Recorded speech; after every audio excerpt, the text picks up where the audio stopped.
So you guys gotta go over there and buy them for some children and finish them off. But I'll talk right now because we got a big crowd. After kids go to school, talking, we'll go over there together. We're gonna finish off this merge, and then we're gonna go and we'll patronize the businesses in London who want our business. We don't want to intimidate anyone. We don't want to force anyone to let us go in there if they don't want to. But for the businesses who appreciate freedom, we want to give them a day that they don't forget.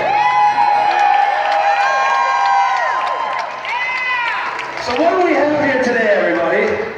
You know what I call this? United Non-Compliant.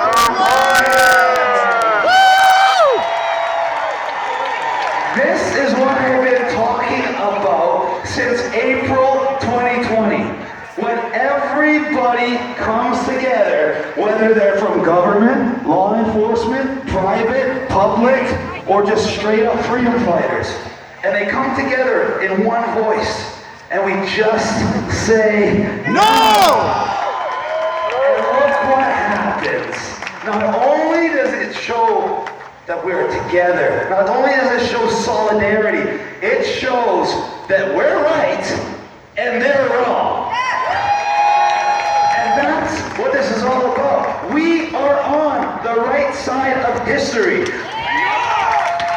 Hundreds of years from now, when they talk about what happened, and they will, because this was the biggest crime against humanity in the history of humanity, they're going to remember this day as the day the police and the people stood together against the government.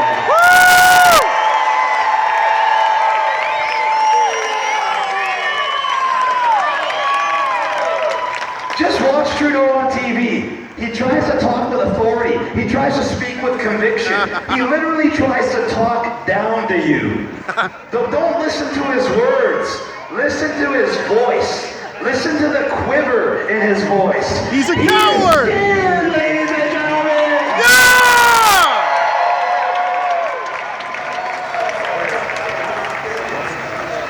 And he should be scared. If I was him, I'd be terrified. He just pissed off about 15 million Canadian citizens. And that means something.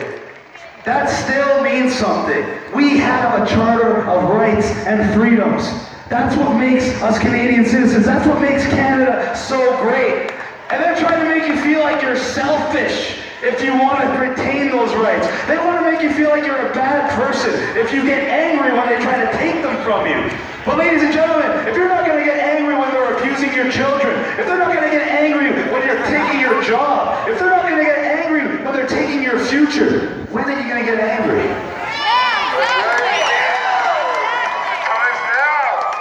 Anger is not a negative thing. It is if you're doing it for no reason.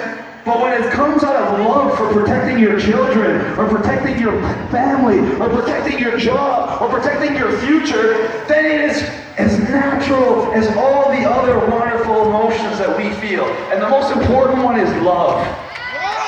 That's it. Love is number one. Love is paramount. And that's what they want to destroy. That's why they're trying to isolate you. That's why they're telling you, if you're unvaxxed, you can't even have your friends and family over your house. It's because they don't want you to feel that love, that togetherness, that hope. They want you to feel alone, sad, desperate, with nowhere to turn. They want you to download the Verify Ontario app, which is literally slavery in your pocket. You're going to download an app that clicks and says, you have 10 days to get your next vaccination. You have 5 days to get your next vaccination.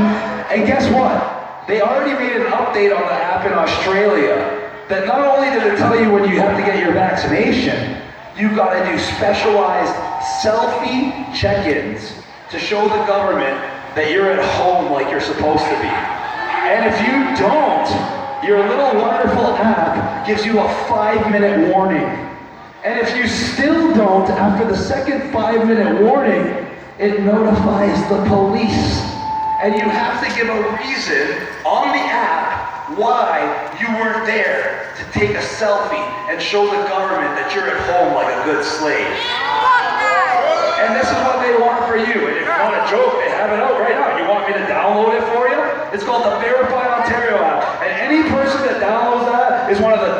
people alive, and I will say that with conviction.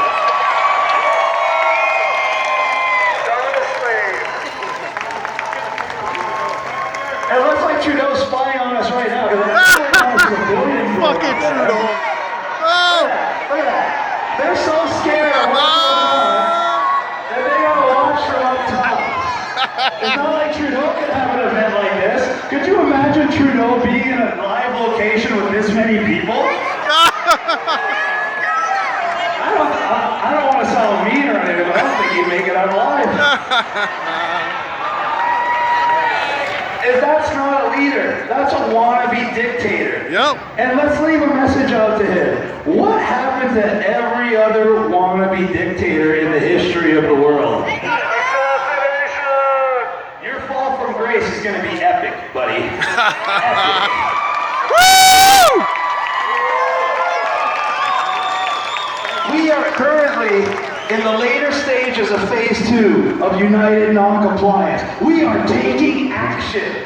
And there's no greater action than to take the state's so-called attack dogs, the police, and turn it against them.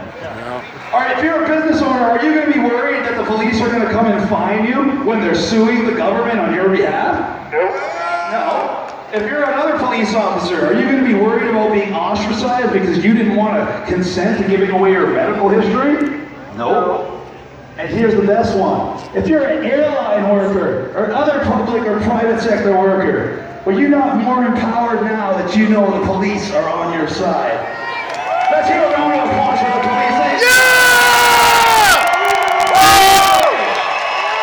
I've been telling you from the start.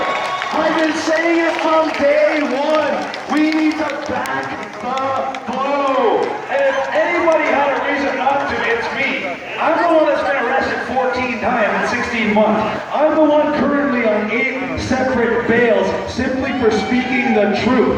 And I told you all we have to do is keep fighting, stay strong, and eventually the police will be on our side. Eventually, you'll look beside you and you'll see someone that you never ever thought would be standing next to you ready to fight.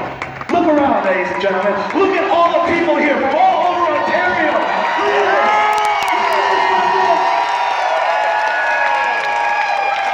And this is just the start, ladies and gentlemen. On October 23rd, we make our way back to Windsor. And I know I miss you over there, and I'm not gonna lie, I miss you too. Windsor was my favorite rally I ever had. The energy there was incredible. And then check it out. From there, we're heading out west. This is gonna be my 4th cross-country tour this year. This year, ladies and gentlemen, and we're hitting 18 destinations in less than 16 days. That's how dedicated we are. We drive 24 hours a day, 7 days a week, and we do a show like this every single day to unite the country, to wake up the country, to provoke the action required to end this, get our freedoms back, and move us into stage 3 of United Non-Compliance.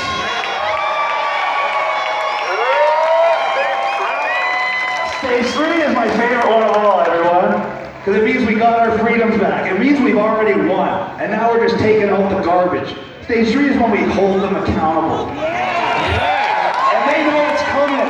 They know it's coming. But you guys have to understand, they've been at war with you for almost 2 years, and now they see that they've already lost. And they're basically managing this loss. But they're a dangerous enemy right now. They're like a cornered animal, ready to strike. These people are fighting for their lives because they know that this ends 2 ways for them. Jail or worse. So they're literally fighting for their lives. You need to have the same attitude, ladies and gentlemen. You cannot be intimidated by the thought of losing a job or not being able to go to school. You cannot back down in the face of tyranny. This is where we have to stand strong. We are not only holding the line, we are pushing them back. And it's time to push them right off this stage. Yeah! That's why we already have a couple of new events. Canada-wide events. There's a reason I've been doing cross-country tours, so I can meet the organizers and I can meet wonderful people in cities in every single province of this country. So when I make a phone call and I ask for a call to action like I did today, this is just Ontario, ladies and gentlemen. What do you think is going to happen when I ask all of Canada to stand up for us?